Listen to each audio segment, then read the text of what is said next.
Let us sell real quick. Something for you. Sell all these.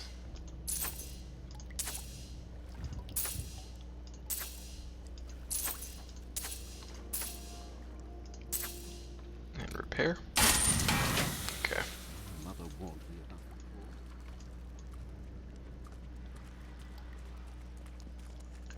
Now let's talk to Tyrael. Look, the sliver is changing. Balthiel is altering the Black Soul Stone. Exactly. He's been gathering strength from the souls of Westmarch in order to alter the stone. Yet his purpose still eludes me. He's killing everyone. What more do you need to know? If we are to stop him, we need to know what he plans to do next.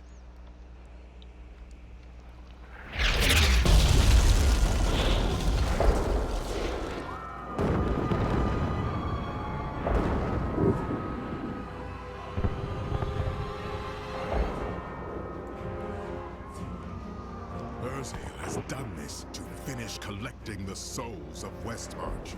He will die. Where is he?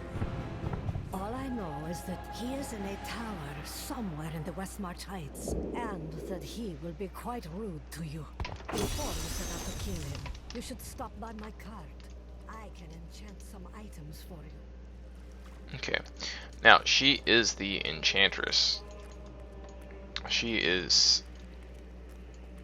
right here, as you can see. And she helps you like this. You put an item in the enchant section right here, and it'll give you these question marks right here, and these are all stats on your equipment that you can change. If you press the question mark, it'll tell you what each one can change to, and these are the possibilities. So you can see you can socket, you can get weapon damage over 5 seconds, inflict bleed, reduce resource costs, etc. And the higher on this list, the better the stats you can get on it. So say if you look on here, it'll say the secondary 245 life after each kill, and monster kills grant 48 experience. These are the least effective stats on here. So you can get chance to freeze, etc. Ignores durability loss. They're still pretty decent, but they're not as good as the higher ones right here, like damage or vitality, as you can see. And increase attack speed. You can get up to 4% attack speed, and the higher the level the weapon is, then the better stats you can get on it. Like you can get percent damage, crit hit damage, crit hit chance, and stuff like that. So mostly what people like to do is have main stat, crit hit damage, and crit hit chance, and then try to get a socket, and then they can put a better emerald in it, which gives really high crit hit damage. And so the higher crit hit damage and crit hit chance you have, the better chance of doing more damage. So it gives you a big damage boost.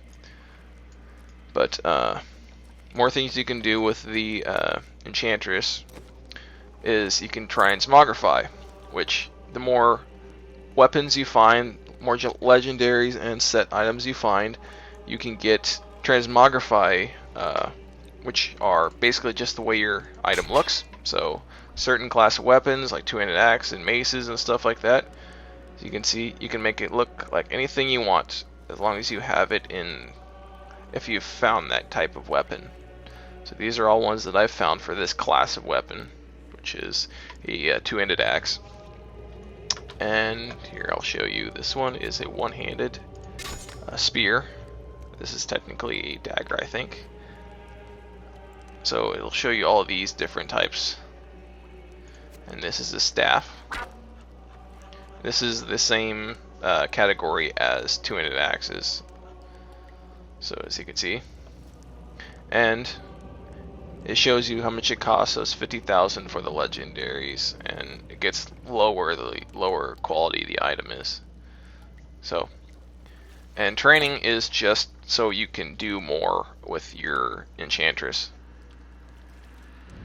So, something to keep in mind. You can make any items you want look pretty much like anything. So, even gloves, you can change your gloves, you can change your armor, and make your guy kind of more personalized, I guess you could say. And see, these green ones are sets, and then these ones are legendaries. So, alright, let us go to Westmarch Heights.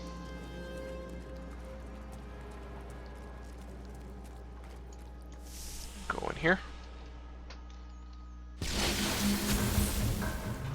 We have to find the Tower of Corlan, and bonus is to kill 3 Flame Maidens, or Maidens of Flame, and they're much like these summoners that summon those ghost guys, but they are a little bit more difficult.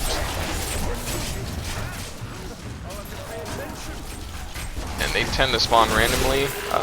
Sometimes all 3 of them will spawn at a short distance as you're trying to find the tower. Other times you kind of have to look for them, so the bonus is not that amazing, but it does help. Now, usually the Tower of Corlan is further down, so it's usually down here, so you kind of have to go down and then come up this way. So let us see if I can find it in one try.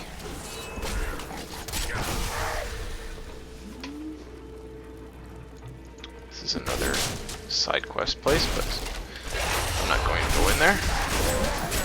The storm breaks. Group of cleats. As you can see, those guys, these dogs, they call them hounds, they like to bite you and shake you a bit, shake you around. Kind of prevents you from attacking or using anything for a little bit.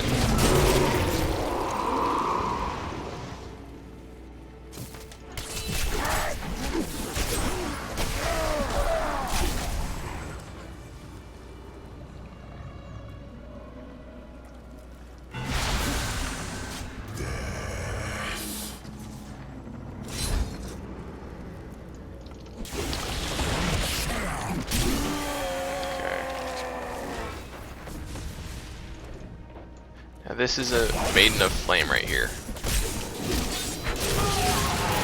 See? And each one of them will do that.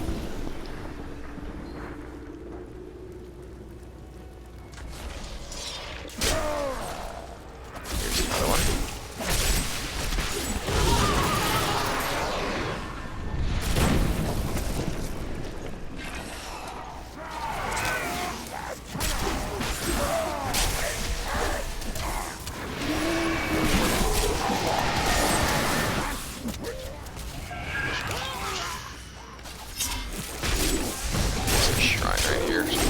Up. This is a Enlightened Shrine, which gives me 25% bonus experience. So, helps a lot.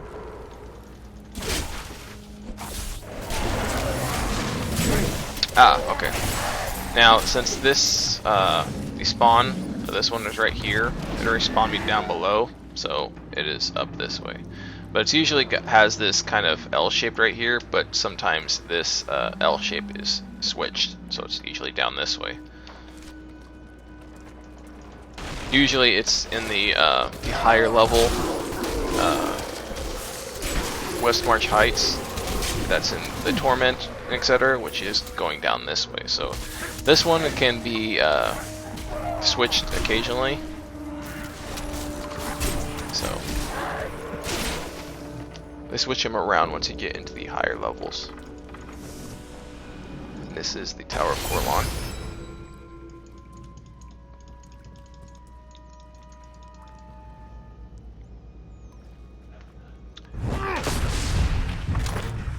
My master has begun his work on the stone. Nothing that you do matters.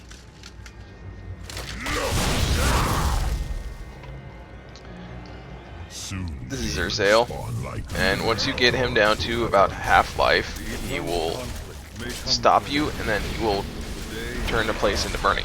Now when he does that jump thing, you want to get out of the way. This is the part where he burns everything.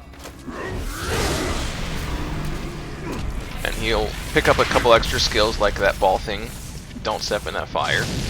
And he does this jump, and if you're in this circle thing, you will get injured and stunned.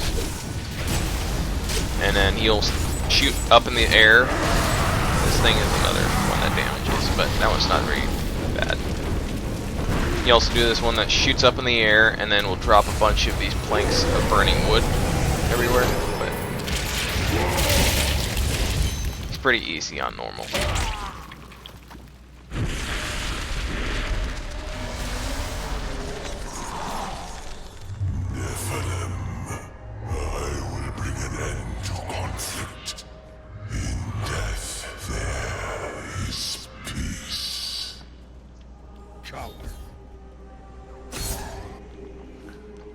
Now we go back to town. I need to go back.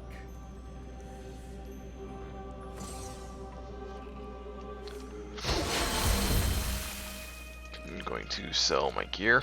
How goes it? Just see how these are. Lightning damage. Don't need that.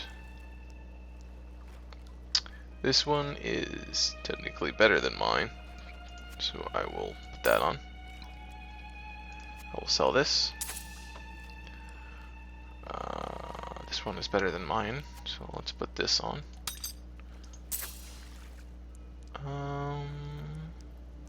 This one's better than mine as well. So that, and this is a follower token. So this is for the scoundrel. Pretty nice. Let's repair.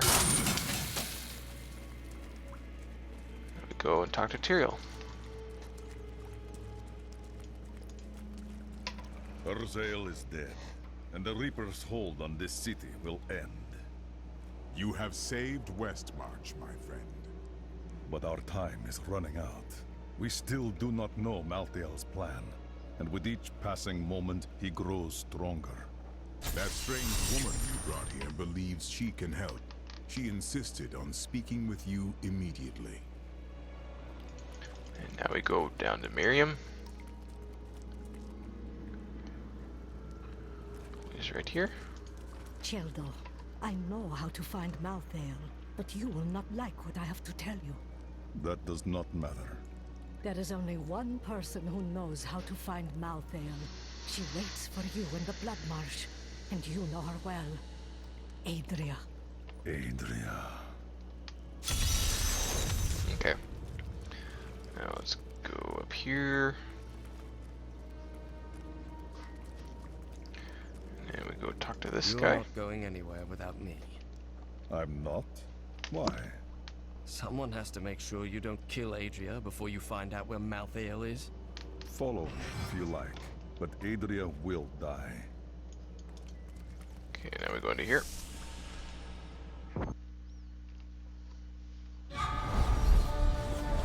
I have killed Urzael and destroyed the Reapers.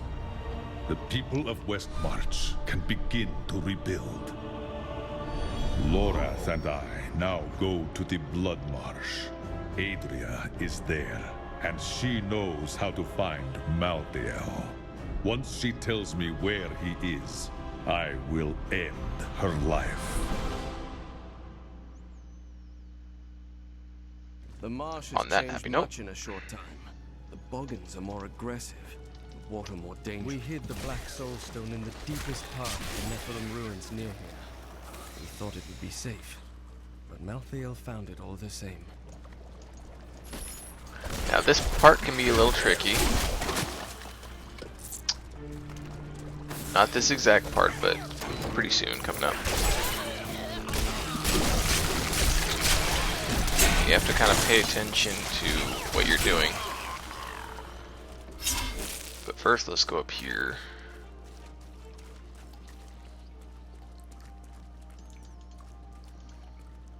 This is the entrance to the tomb, but someone's collapsed it. Adria. It looks like we'll have to find another way into the ruins. What was that? Now I should fight off these bugged guys.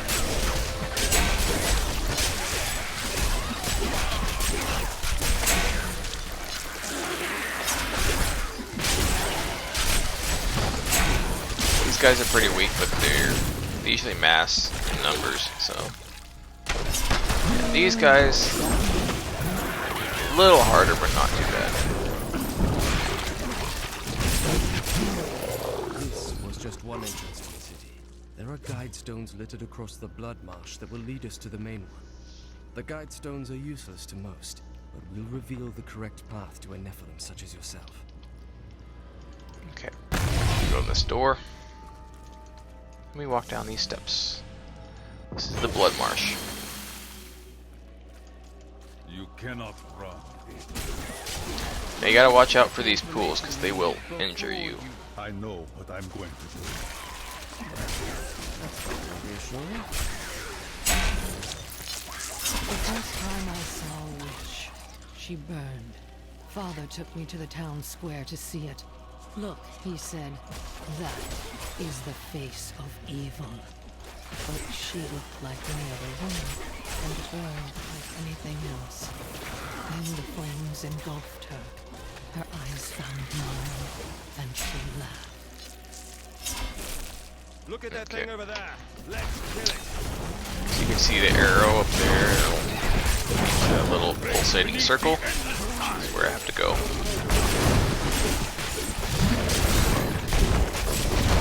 A lot of these areas you will have to search around for a bit to find exactly where you have to go. And I just leveled, so check these out. Allies inside Inner Sanctuary are also immune to control impairing effects.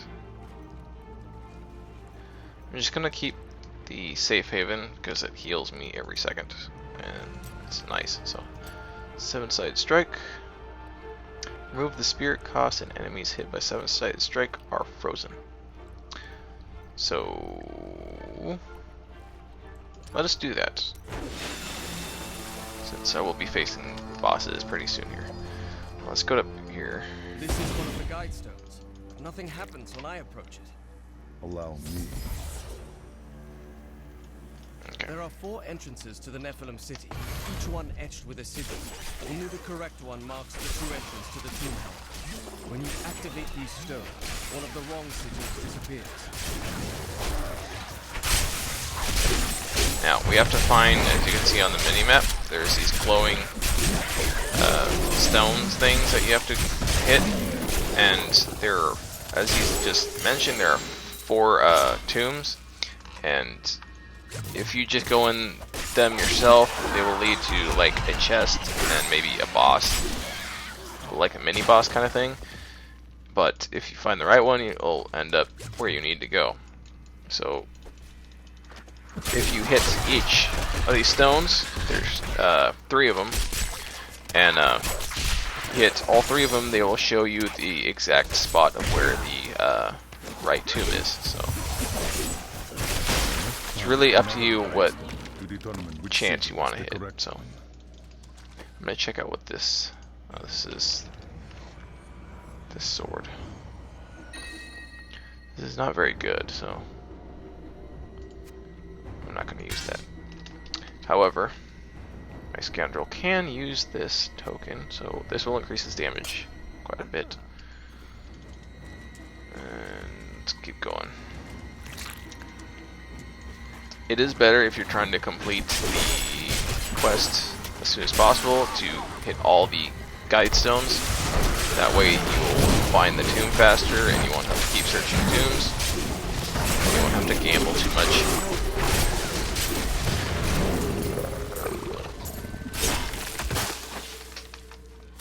As you can see right here, this is a possibility of a tomb, but you don't know.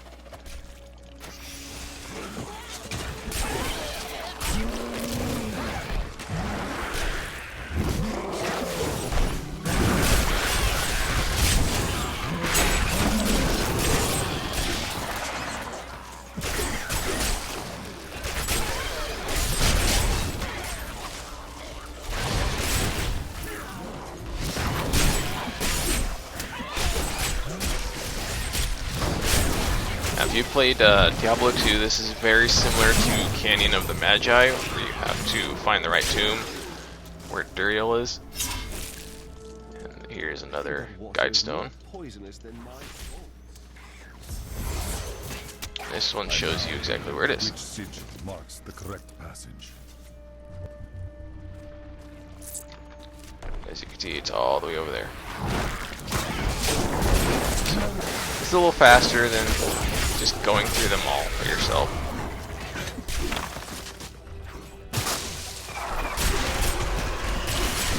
These Shrieking Terror guys, they don't do a whole lot of damage, but they can summon these guys right here. So they can get kind of annoying in that way. Those little traps can get annoying too.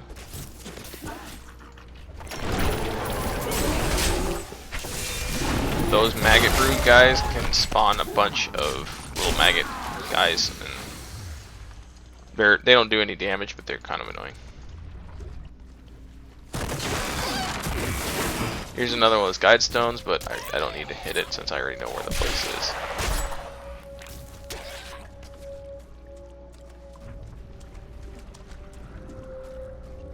This is the passage I've been searching for.